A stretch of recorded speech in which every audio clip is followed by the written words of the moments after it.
Hi, I'm Jessica Rednicki with Reynolds and Reynolds. Welcome back to Connected. Today, I have the pleasure of speaking with Casey Edwards, Vice President of Marketing at Reynolds and Reynolds, about learning from successful adapters to develop winning business strategies. Let's get connected.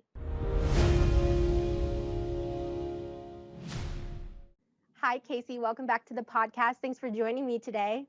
Thanks for having me. It is definitely great to have you back on.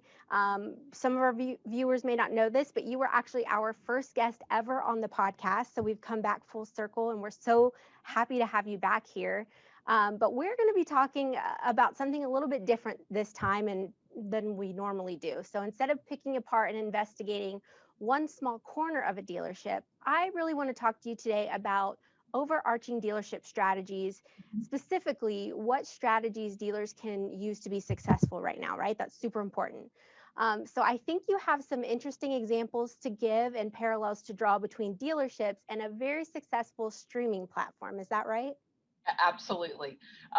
Jessica, when we look at really well-run businesses, they're always evaluating, how they do business, and they're always working on making things as streamlined and as profitable as possible. And I think now in the context of what we're experiencing in the world, there's maybe just a little bit of a brighter or a hotter spotlight and focus on those things. So as I talk with, and my peers, we talk with dealers, an interesting perspective and conversation is always to take things out of our auto retailing environment and look at everything through the lens of other retailing and consumer experiences. So a simple one that I thought we could maybe talk about a bit today that everybody should be able to understand pretty easily is that of Netflix. Interesting. Netflix. So what do you think Netflix has to teach our industry? Well, it's a fascinating story to read and to research. As everybody knows, Netflix is a streaming giant, right? You'd be hard pressed to find anybody who doesn't either have Netflix or know pretty much exactly what that service is. But what's interesting is when Netflix, what they are now is very different than kind of what they started in their infancy. Maybe some of the folks out there might remember back in 1997, they got their start by mailing DVDs to customers, right? And the founders, if you research and read about it, the founders tell a really fun and interesting story about how they had all these late fees at Blockbuster. And that was kind of the catalyst and the reason for coming up with this whole by mail service. So, I had the service and you pick your movies and put them in order, and then Netflix would mail you the DVD and you'd get it out of the mail and you'd watch your movie and then you'd send it back. And that's kind of how it worked.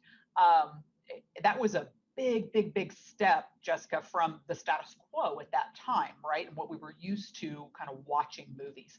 But what Netflix did is they took it a step further and they forecasted and looked ahead and kind of peeked around quarters and anticipated the customer's need for kind of watching things now, right? We as customers aren't real patient and we wanted to watch that movie right now. But customers at the time, if you kind of reflect back in those years, they weren't really asking for things to be streamed. In fact, most high-speed internet access wasn't necessarily terribly common. So in 2007, they really, kind of shifted their model and introduced what we now know as that online streaming service today. And it's totally fundamentally changed what we do and how we watch and what we watch, quite frankly, on TV. They disrupted that whole cable TV industry through kind of basic technological innovation. They've been on the market for 20 years. And I loved this quote. I had to share this quote that I found. It said, much like the butterfly, they keep transforming into a more beautiful version of themselves. But I think the lesson kind of learned, if I look at their story, and it all comes down to is pretty simple. Catering to customer needs and offering them an amazing experience, right? And that's the kind of thinking that I think dealers need to consider is how can we not only meet, but exceed consumer expectations and anticipate their coming needs? Because when we do that, and dealers do that well, customers take notice and they pay up. Yeah. Wow, that was a great example, and I'm starting to follow. But how exactly can dealers make that kind of shift? So, do you have a specific customer experience that you can share with us? Well, maybe Jessica, kind of to relate it a little bit closer to home to our industry, and a dealership experience. One part of a dealership experience that is often ripe with opportunity for improvement is F&I, right? And the F&I process. Consumers continue to tell us the time it takes in F&I is too long. The overall experience is just lacking. Signing of forms and having to return because things were missed. It's not something as consumers that we're willing to tolerate, right? So, as an example, looking for ways to make F&I more transparent, a different experience, faster, compliant, etc. Another example that I would throw out in the retail space, in the automobile retail space, is think about self-service and kiosk technology, right? If we go in, and you're probably, most everyone that has done this in the last probably week of their life, you go into the grocery store, right? And you need two or three items.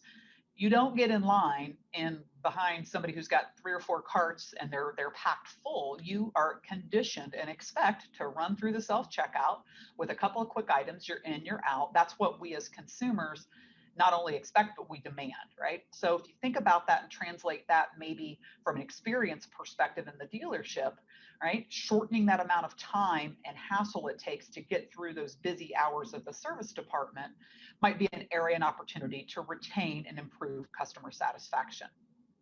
Absolutely. And I've said it the last couple of episodes.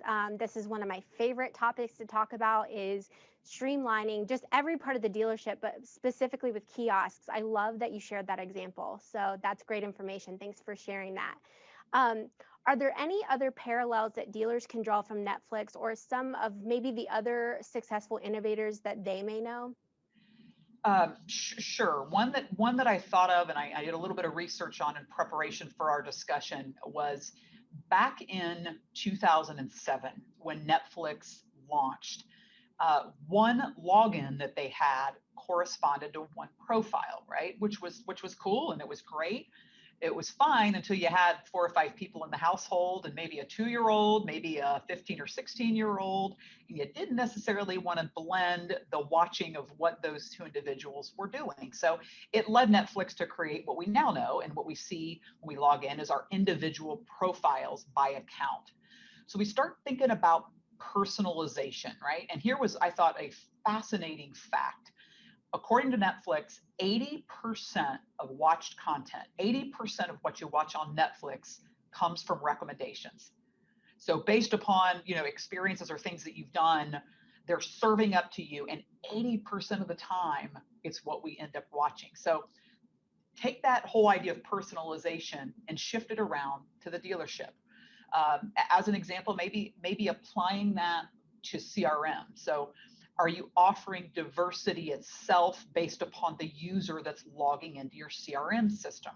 So I log in, what I do as a BDC person is very different than maybe what I do as a sales associate or a sales manager or a general manager. Those are very different activities. So assigning each profile, right, that you might need in a tool such as CRM can help everybody be a whole lot more in tune and kind of focused on their tasks at hand. So I thought just the idea of personalization, whether it's in tools that employees are using or whether it be for things that you have for your consumers, is always a great practice and lesson to observe and learn from other retail giants. Yeah. And when you put it that way, I mean, it makes it a whole lot easier to understand. So that was great information and a great example to use. Casey, it has been an absolute pleasure having you on the podcast today. Before we hop off, is there anything else that you would like to share with our audience? Jessica, the only thing I'd say, I think maybe simple summary or takeaway is this, right? The Netflix effect, if you research and read about it, is pretty simple. It's a move towards a more convenient and personalized content. Again, more convenient and personalized content. And I think every company, no matter the industry, can learn from the Netflix of the world and some of the other major retail and digital giants and apply some of those core principles of innovation, of disruption, and of personalization. Absolutely, absolutely. Could not have said it better myself. Casey, thanks for those insights on implementing new strategies to stay ahead of the game right now.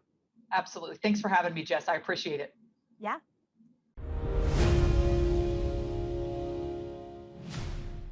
Casey shared some great insights today on the important role good strategy and tech can play in the success of your dealership. Before we hop off, just a quick reminder, you can watch or listen to past and future podcast episodes on YouTube or Apple and Spotify podcasts by searching for the Connected Podcast. Subscribe on these channels to get notified every Wednesday when new episodes are released. Thanks for joining us. We'll see you next week.